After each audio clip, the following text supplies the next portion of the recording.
jalan-jalan ke Ipoh kita ni.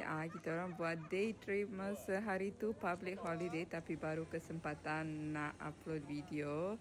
Pagi kita orang gerak daripada KL dalam pukul 8.30 sampai dekat sana 10.30. Kita orang singgah ke kedai New Holiday, makan light-light sahaja. Selepas tu ke kedai Suhaimi, kata mi kari sedap. Okey, dah alah-alah tengah hari tu mestilah sampai ke Ipoh cuba nasi kandar ke nasi ganja. Okey, dekat sini dah berapa kali sudah makan, memang sedap juga. Tengah hari dalam pukul 3 tengah hari tu dah panas, kita orang lari kepada Kinlong Valley. Dekat sini memang cantik, gua sejuk, tenang-tenang. Tasik Cermin tak pergi sebab dah berapa kali pergi.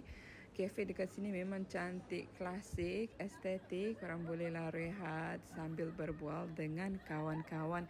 Nak OOTD pun memang best juga. Selepas tu dah nak petang tu, kita orang pergi ke Concubine Lane. Dah sampai dekat sini juga, jalan tengok apa ada makanan viral ke, kita orang cuba berkongsi. Sama juga area Concubine Lane dekat sini pun banyak kafe, kedai cantik, tempat-tempat nak OOTD pun memang sangat banyak. Korang bolehlah singgah juga dekat sini. Biasa sebelum ni saya pergi Concubine Lane pagi-pagi memang ramai orang. Kalau petang-petang macam ni dah kurang, so korang bolehlah datang petang juga.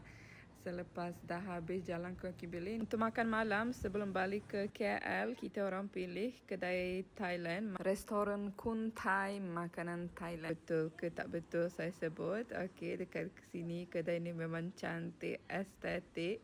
Kita orang booking tapi tak adalah ramai sangat pun orang malam tu, so bolehlah juga walk in.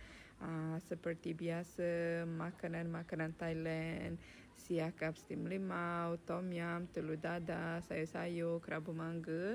Semua makanan juga sedap. Sempatlah berbual sebelum balik ke KL. Malam tu memang jam sebab public holiday, semua orang juga balik. So itu sahaja untuk kali ini. Bye-bye.